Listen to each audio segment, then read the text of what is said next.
guys, welcome back to Cooking with Aubrey, or if it's your first time, welcome. Today we are gonna make orange chicken, so it's a good day to join us. So I've actually never made orange chicken, but I'm pretty excited. I'm sure it's gonna be absolutely delicious. This is gonna be a gluten-free recipe. I know I never really point out when I make things that are gluten-free. I don't think about it because it's not something that I have to worry about. Someone in my family does have a gluten-free diet for medical reasons, so I figure I start pointing it out. But I do have quite a few recipes that are gluten-free already that I've already put out ages ago.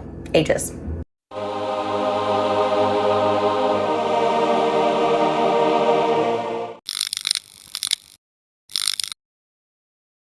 Going to begin by cutting up the chicken. So this is Farmer Focus brand. I've talked about this brand before on some other videos because they're super transparent. The meat industry is really messed up, and with this brand you can actually type in like the code, like for example this one, roll.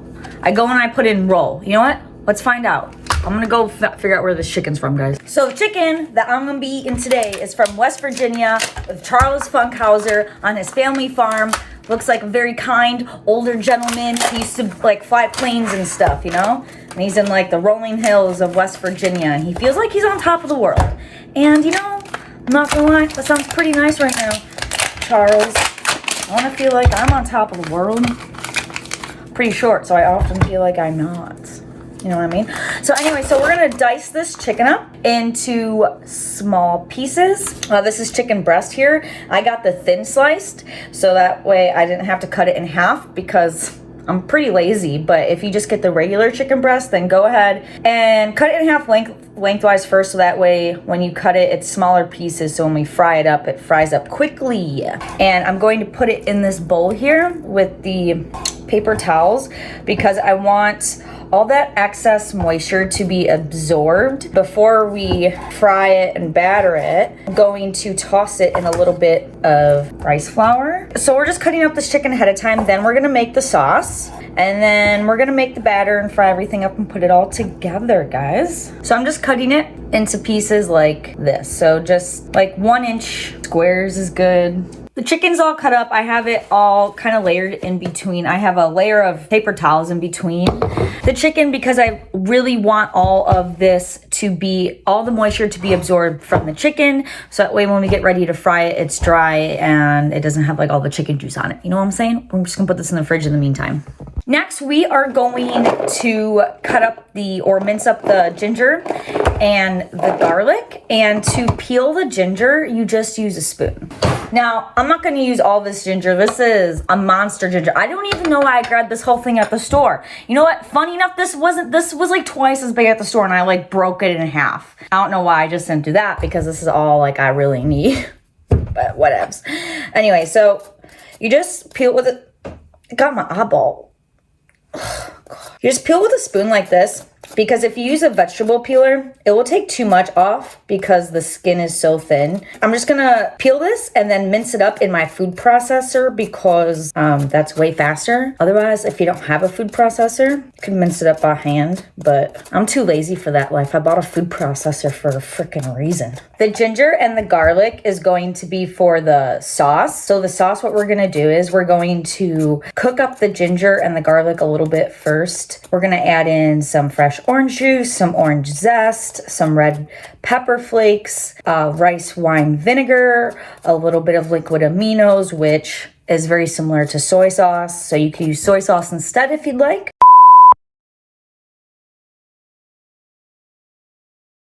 And we're going to thicken it with some cornstarch at the end. So this is the garlic and the ginger. I'm gonna use this much ginger here and this much garlic. I got a little bit more garlic than I do ginger. When I mince this all up in the food processor, I'm gonna measure it out. It's gonna be 1/3 ginger, 2/3 parts garlic. Y'all don't have a food processor, let me tell you. It makes life so much easier. That was so fast. Okay, so yeah, half a cup there. Okay, so we got 3/4 of a cup minced ginger and garlic all together. So that's gonna be equivalent to a half cup of garlic, 1/4 cup of minced ginger. Please use fresh garlic and fresh ginger. It really does make a difference. You know, if you're making a recipe and then you're like, man, this really isn't as good as it looked like in the video, like it might be because of the quality of ingredients you're using. Let me try to think of a good analogy here. You know when you're writing with a good pen versus like a really crummy pen?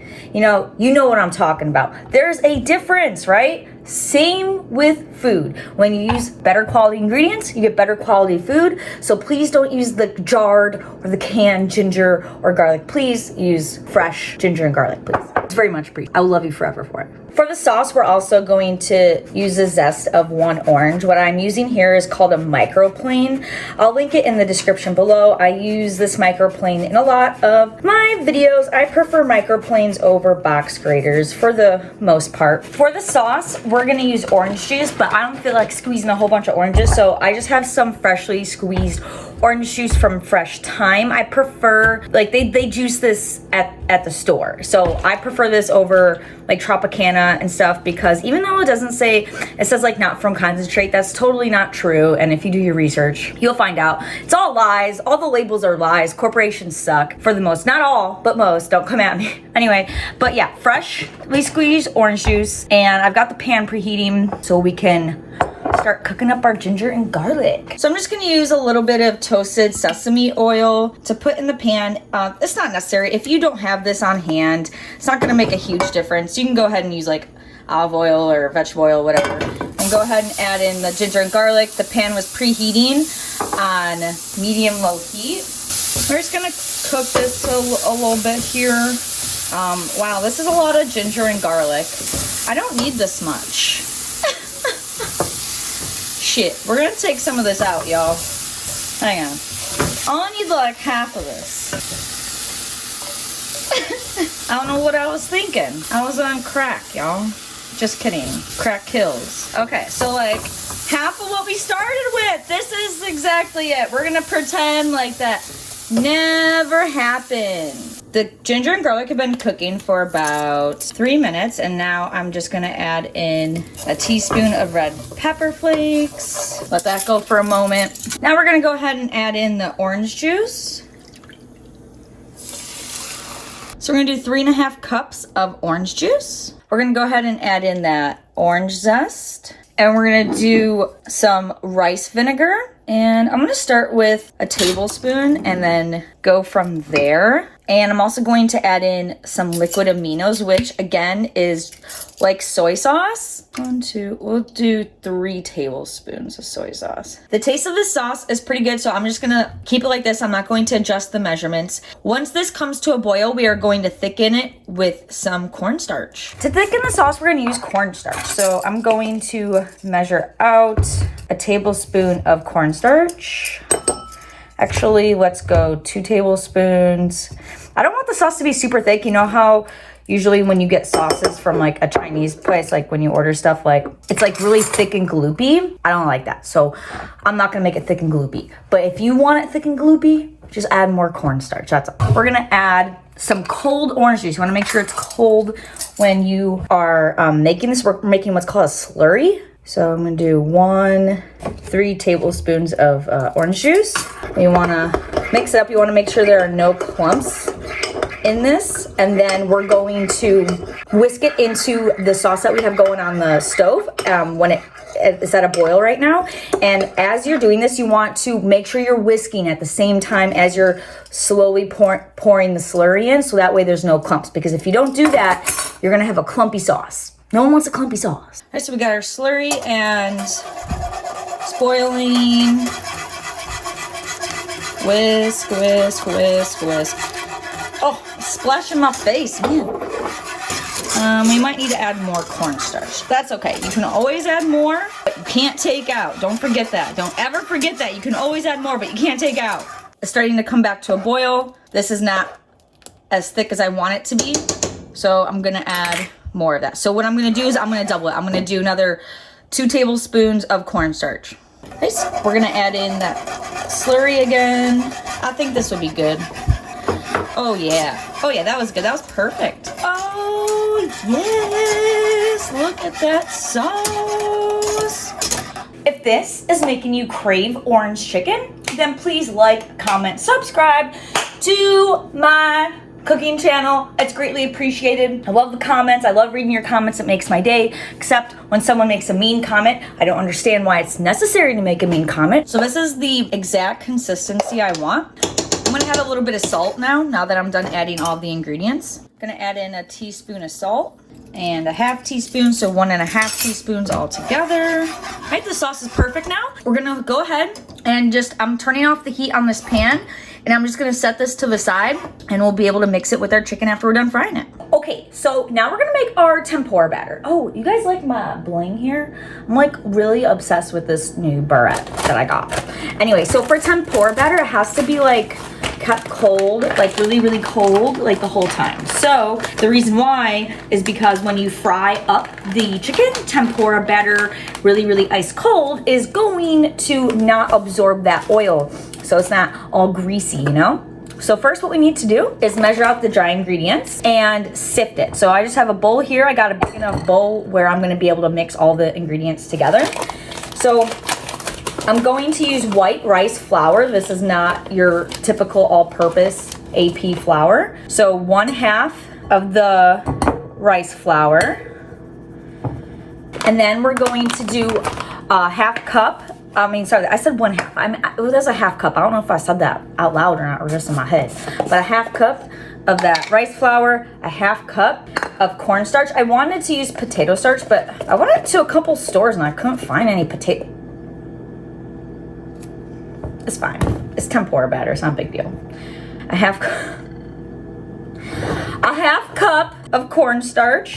I mean, if you can't sift it, like if you don't have a sifter mesh strain thing like this, like I have here, it's not a super big deal. You still Gucci. I want to release pants to work, so I'm trying not to wipe my hands on my pants because I have a really bad habit of doing that. We're going to do a half teaspoon of baking soda and baking powder. I hate measuring things. Does anyone enjoy measuring? Is that an enjoyable task? I think so. Half teaspoon of the baking powder. I'm gonna do some sugar and salt. Sorry, I don't think I said it. This brand that I got is Bob's Red Mill white rice flour. Bob's Red Mill is like a super popular brand. I love this brand. And I got all these ingredients at Fresh Time as usual. And we're gonna do a half teaspoon of salt. And then we're gonna do a teaspoon of white sugar. We're going to mix the wet ingredients separately and then add them together. Okay, now all the salt is sifting through, so I'm gonna do that. It's fine. I am going to link down below the white rice flour and potato starch. Again, I am using cornstarch here in this video, but I wanted to use, then what we're gonna do next, so I just mix the dry ingredients together. And then now I have measured out, the ice cube is almost done melting, but I measured out 2/3 of a cup of cold water with an ice cube. And I have it in here. Again, you want this to be ice cold. So, and then I'm going to beat an egg into the water and then mix the two together. You don't want the batter to be really smooth like pancake batter. You don't want to mix it. You want it to be clumpy. You don't want to over mix this, okay? And then what I'm gonna do is add some ice cubes into the batter as well. Look, it's getting nice and frothy. I like when things get nice and frothy. It's a satisfying thing, you know what I mean? So now I'm gonna add in the ice cold water and egg mixture. Again, do not over mix this baby.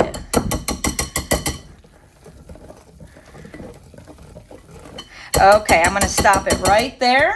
I'm going to add in a few ice cubes, and then I'm gonna put this batter right into the fridge to help keep it as ice cold as possible. Okay, so now we're going to bread the chicken. So this is the chicken that I had put in the fridge from earlier, obviously, and I have it cut with the paper towels layered in the paper towels to pick up that moisture. So we want to fry this in, batches. You don't want to overcrowd your pan. What I'm gonna do first is, get as much moisture as I can off of these chunks of chicken, okay?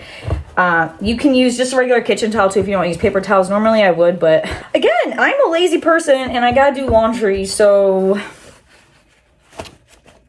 I don't have the kitchen towel. I'm gonna put this in a separate bowl to coat with we're gonna use that white rice flour again. We're gonna coat it, and what that's gonna do is it's going to help the batter stick to the chicken a little bit better. So this is how much I'm gonna use for my first batch. So however much you're gonna use. The white rice flour, I'm not gonna measure this because it doesn't matter. I'm just gonna do enough to coat it.